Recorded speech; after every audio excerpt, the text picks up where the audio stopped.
What is up, winning team? Hello, everybody.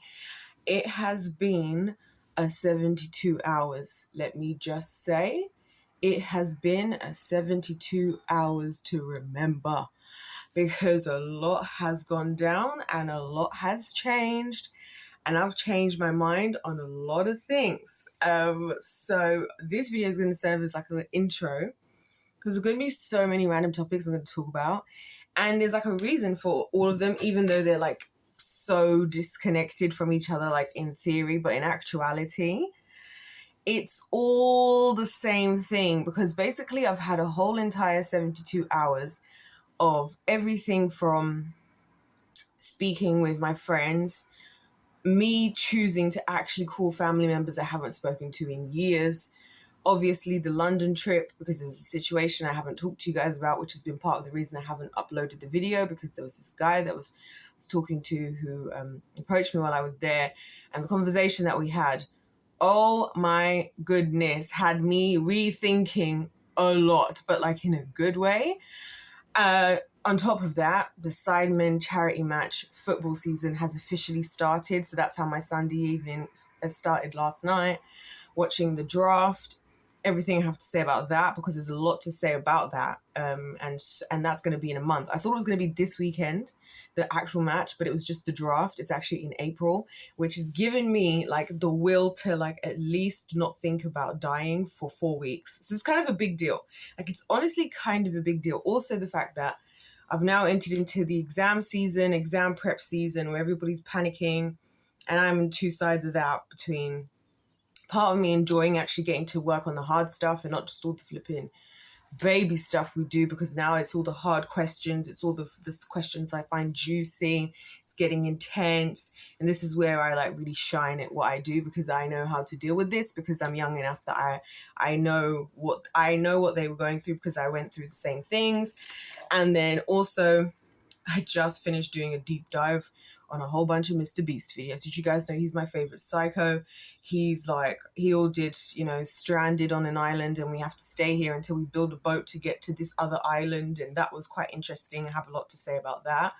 I have a lot to say about him as a whole, because I feel like there's so many things. He had a video that he did with like 100 celebrities compete for $1 million. That's obviously going to go to their fans, and that was quite interesting to compare how that went down, because I seen the influencer one, and like he did a video of sticking the two exes together in a house for 30 days. If they last the 30 days chained together, then they get to both split 250K.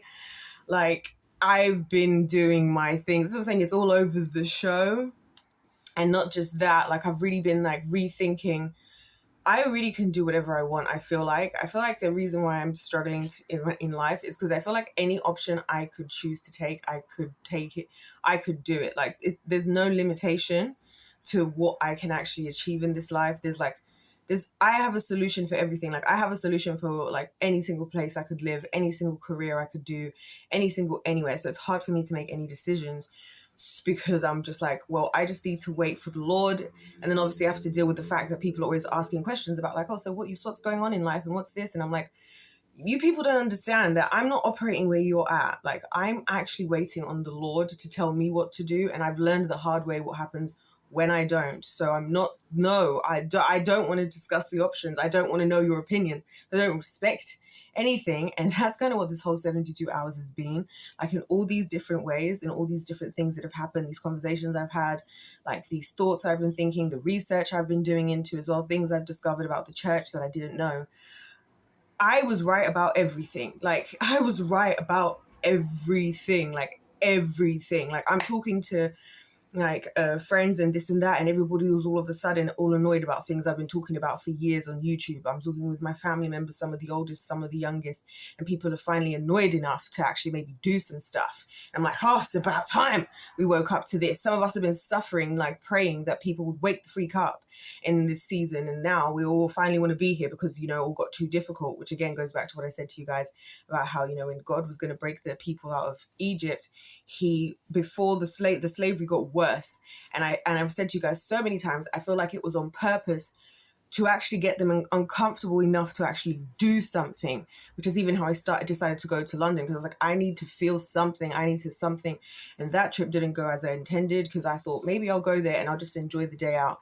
But I just ended up crying. That's why I haven't uploaded the video, because literally I just go from like crying and crying. Like I felt like I was watching just like everything crumble like in front of me, and I was just there in London, and I was like, even this is just, it's just everything I expected, as in like the worst case scenarios. I was really hoping for the best, as I have been with everything, but it really was the worst. And like even a lot of the stuff I've found out, like even the history over the last 72 hours, like I'm like, oh, so everything is exactly as I've been saying it. Like even with my job, it's like people are waking up like, oh, you actually know what you're talking about. It's like, oh my gosh, who would have thought?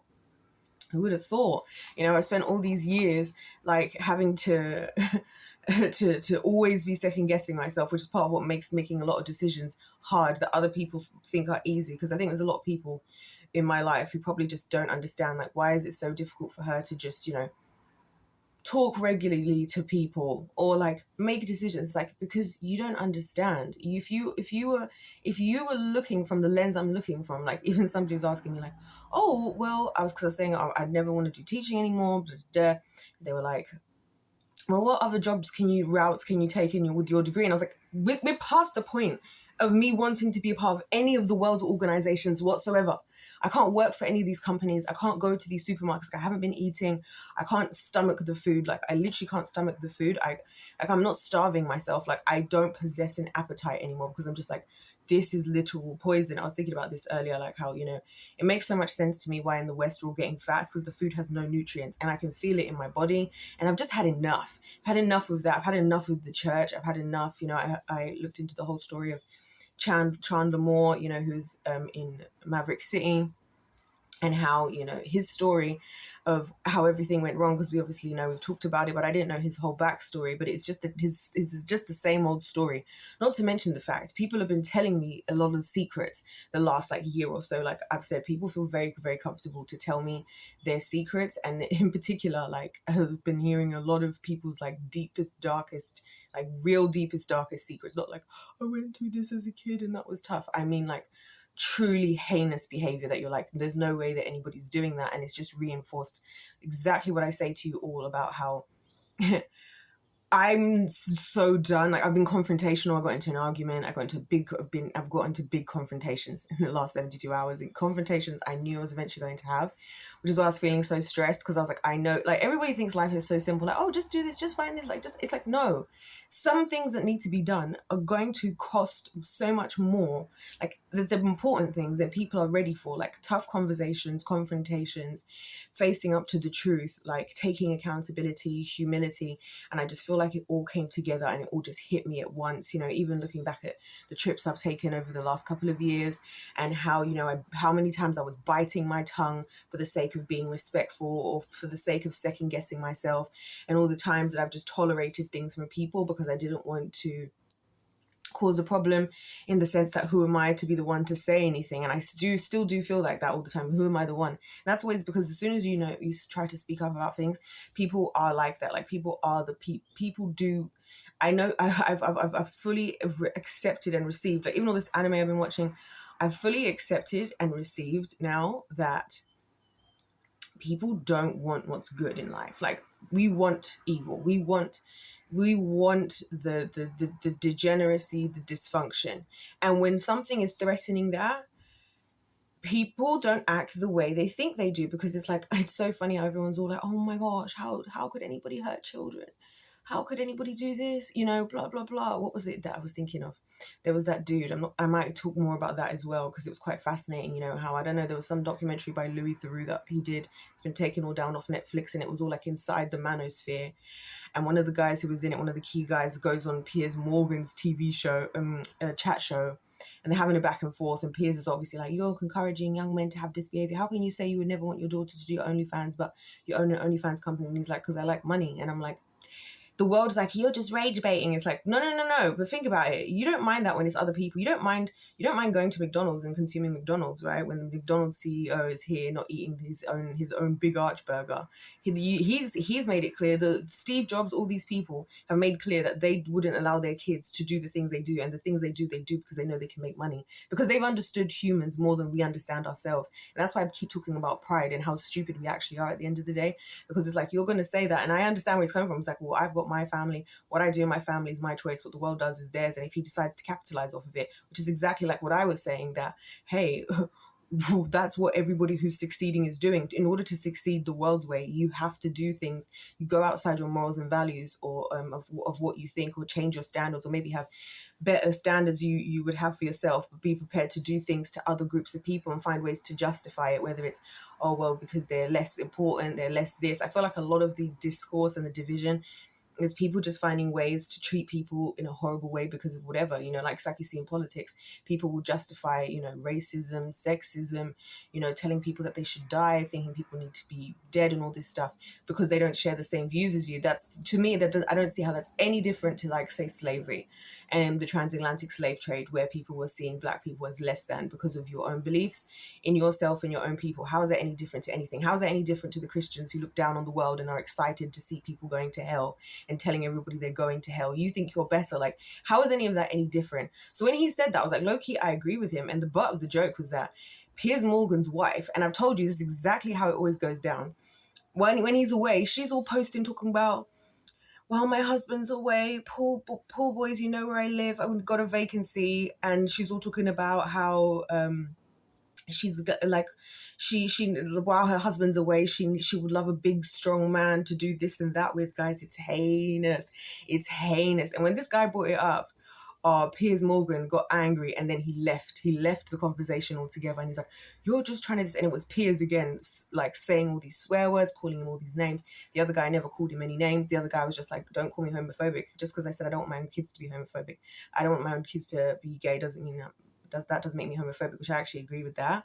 Because again, I thought we were all allowed to have our own free will, but then there's always people trying to come and take from your free will, isn't there? So always people trying to tell you how to use your free will, and then they're all the same people that always want to be able to do whatever they want and not be held accountable. So it's been a really fun, like, interesting time in a way, because I'm just like, oh my gosh, I'm so freaking right. And then at the same time, I'm watching so many people of, like, my generation just, like, actually killing it, because we actually woke the hell up and actually doing the damn thing, and so yeah, it's been an interesting week or so I've got a lot to cover, guys, so I want you to go through all of them. Okay, this is one of those where, do this as a favor for me, listening out to all these videos that I'm about to upload, because it's gonna go all over the place. And honestly, I'll say it now because people always miss it. If I say I'm making a series and I say that you need to watch all the videos, don't be getting confused about what I'm saying when you haven't watched all the videos, because they all connect.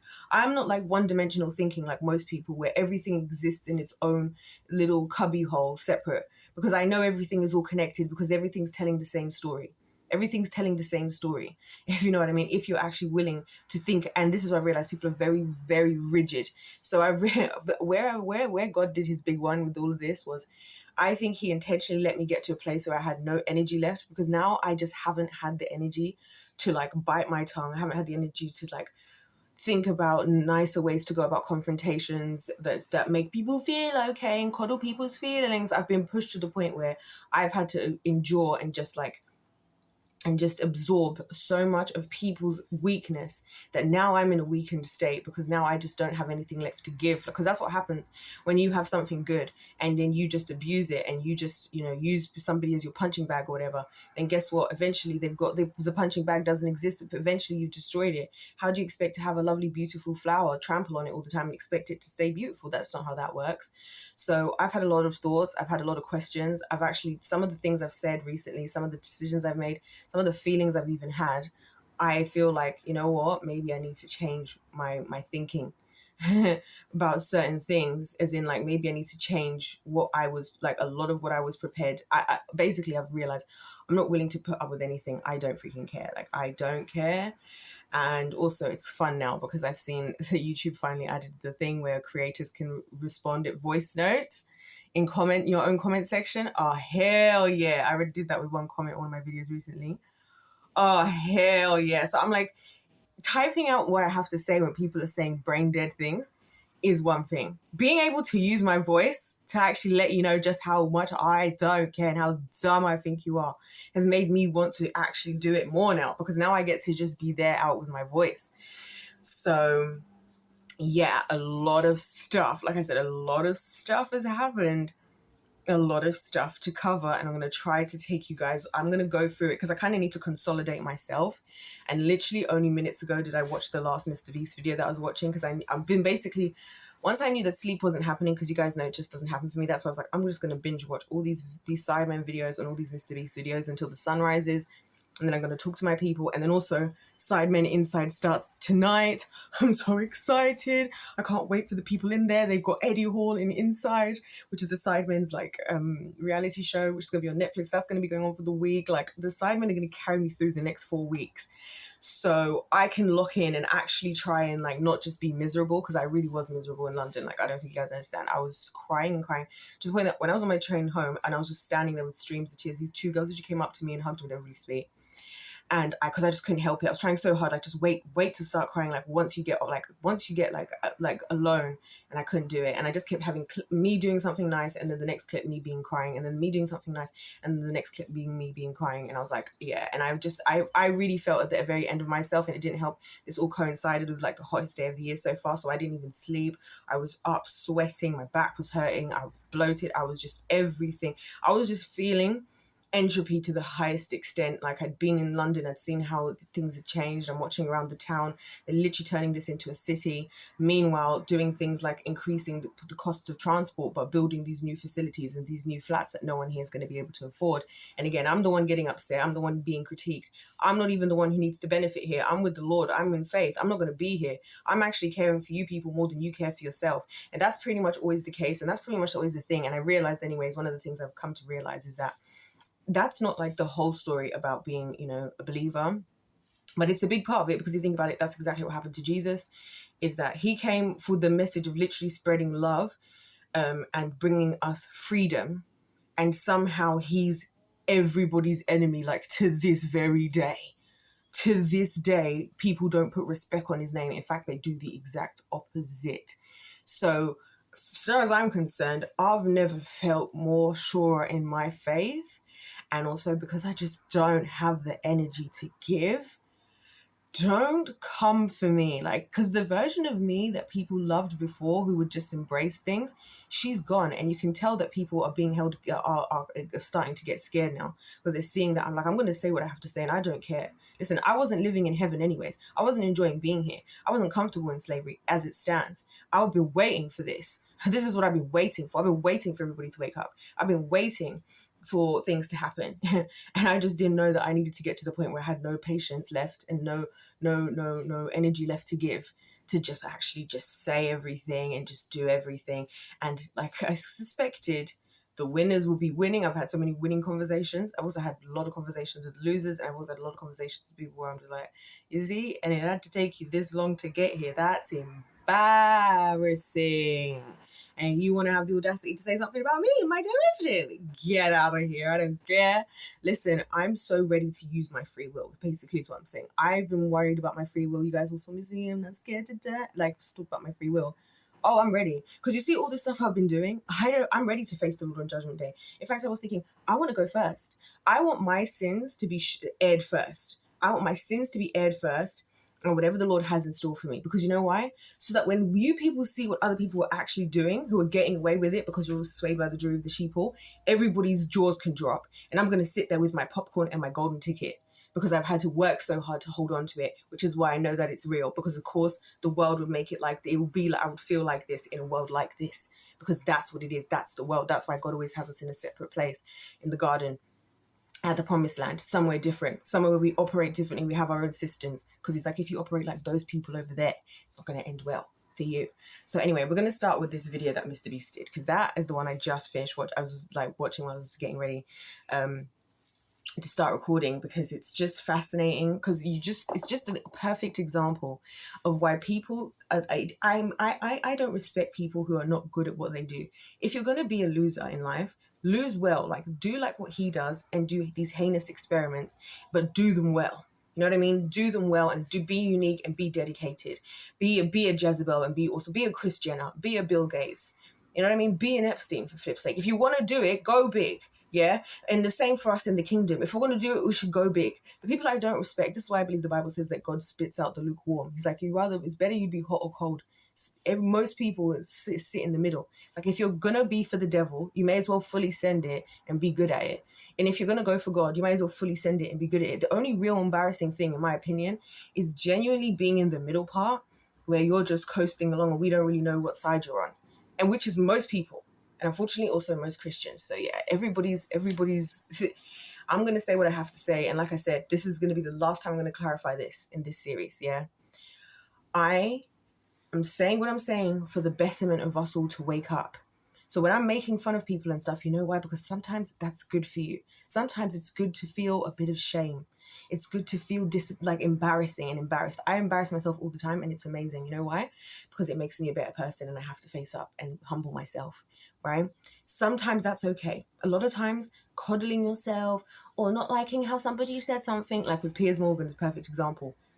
As soon as his skeletons get brought out, because if I'd rather have to choose between the two, and again, you're saying you people are punishing the kids, you're the dude making this example for the young boys. It's like, no. The rest of you are the ones making the example for the young boys, because they're living in houses where their parents can't even get themselves together. They're complaining about the price of eggs. The family's in tatters. They're expected to lie about this. They're being told to go on career paths that they can clearly see are not working. They're going where they see success. So before you start trying to say, oh, they're trying to pollute, whatever. No. If they had better, then they wouldn't be polluted. They wouldn't be pollutable. That's the point. And that's the thing no one wants to talk about, because it's easy to point the finger. But then look at Piers, as soon as his wife is actually disrespecting on the internet. What do you mean she's all doing up poses? She's all taking photos of guys coming to fix the house. Thank you, so-and-so's wife for sharing your husband with me this weekend. Oh yeah, oh my gosh. She was like, hashtag hits different. Oh my gosh. And I'm like, this is what I was telling you all about. So you know what? Maybe that's why I don't care what people have to say. And maybe that's why I don't feel bad. Maybe I actually want to see us win. Maybe I realize that just coddling ourselves and sweeping things under the carpet and feeling sorry for ourselves and walking in pride doesn't help. And we're going to start with our first example of all these different areas we're going to be going through this morning, because I got to get this through done, because then I got to do work, because I got to finish work, because immediately after I'm watching Sidemen Inside, you best believe, and I'm keeping my phone on Do Not Disturb. I'm going to be here. I'm going to be working, helping the kids see them through with their subjects, because they're so sweet and I love to put my all into them. I want to see them win. And then I'm going to be all involved in the Sidemen and everything they're doing, because again, they're winners, but we'll talk about that.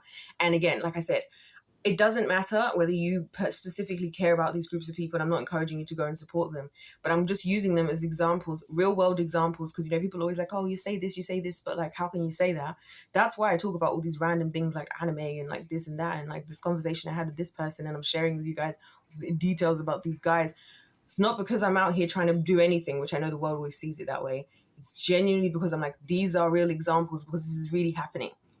So it's either that you just don't believe me, because it's something that you weren't there visually to see, or you're not taking the time to go and look yourself, which is why I even started watching the Mr. V's videos so much, because I was fascinated by the fact he both puts people through these insane situations, but then he also puts himself through them. And I feel like there's so much interesting about it, because he really is testing people. Like in the one I'm about to start with, he got a guy, and it starts out, it's like, you're going to be stranded in the forest basically with your ex, right? And this guy and this girl, and they've been in a public relationship.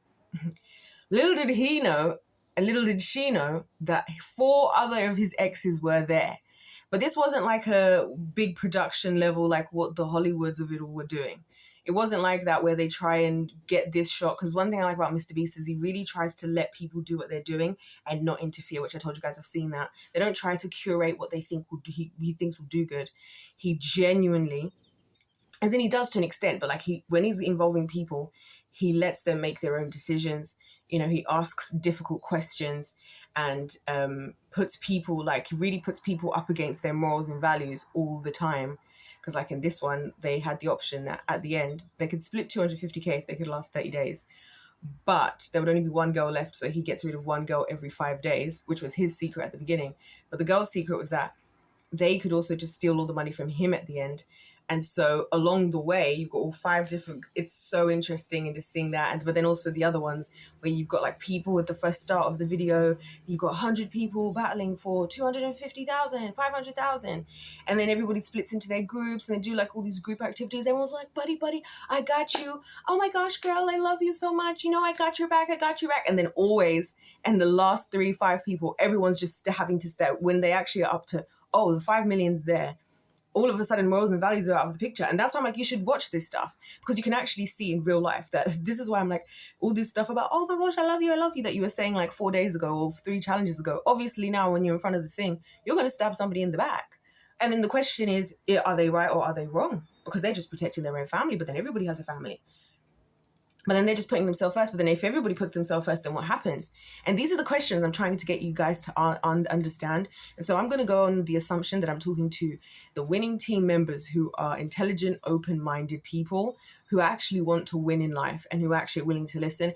And all I ask from you guys is the grace, the patience, the understanding that I'm just doing my best and I'm just a girl. But I also am no longer going to be shut up or shut down or told that I'm wrong when I have been so spot on. And I am so glad that I left London, because everything I'm saying, no one can tell me, oh, but you should have said before. It's like, oh, guys, everybody's known about my YouTube channel this whole time. Everybody's known. This is what I'm saying. Don't come to me and tell me as if like I didn't. You were all the people, everybody who could have a problem with me, you were all the people I tried to win with first. So don't try and tell me that I need to this, or if you had known. No. You had the opportunity. And not only did you not take it, you went on to make my life hell. Not only did I not make you my enemy in that, you made me your enemy. So I'm not taking that from anybody anymore. Yeah. Anyways, right. So we're going to get into it because it's so good. And if anything, guys, I'm going to be summarizing a lot of stuff. Like I said, a lot of things happening. We're going to talk about this Michael Chandler thing with the church, and just a lot of things I've learned about the church as well, and just behind the scenes of all of that, because it's really shady what happened with him, and really sad, you know. And it always seems to be like a lot of people with good intentions end up, you know, going through hell, being judged and being ridiculed or whatever by the world, and a lot of people who are prepared to do whatever it takes to cheat to get to the top in some kind of way, which is like how I would say I can't do like what Mr. Beast does, even though I absolutely love what he does. I can't put people in these moral dilemmas because I don't want to put stress where there's a potential for success. I'd rather, you know, create an environment that increases the probability of like the good and godly things. I don't want to make those good and godly things more difficult, which is kind of what he literally does, constantly pushing people against their morals and values. So again, everywhere you see success, it's always people compromising on their morals and values. And also I found out some rather interesting information about a lot of stuff. So like I said, a lot of things to cover. Buckle up. This is my intro. I've said what I have to say. Please have grace, have patience. But also, I have proven that I'm correcto about a lot of things. So I'm not going to be taken to be seen as the enemy at all. And respectfully, I think a lot of people actually should shut up and listen to what I have to say, because had a lot of us done that, historically, we all wouldn't be where we are right now. Anyway, if life's a game that's played to win, I'll catch you guys in part 1. And from there, we'll see where we end up. I don't know how long it's going to take me to get through this. I only have a certain number of time before I need to obviously get on with the slavery in Egypt. Anyways, guys, if life's the game that's played to win, God bless you all. God loves you. I love you. And I'll see you in my next one.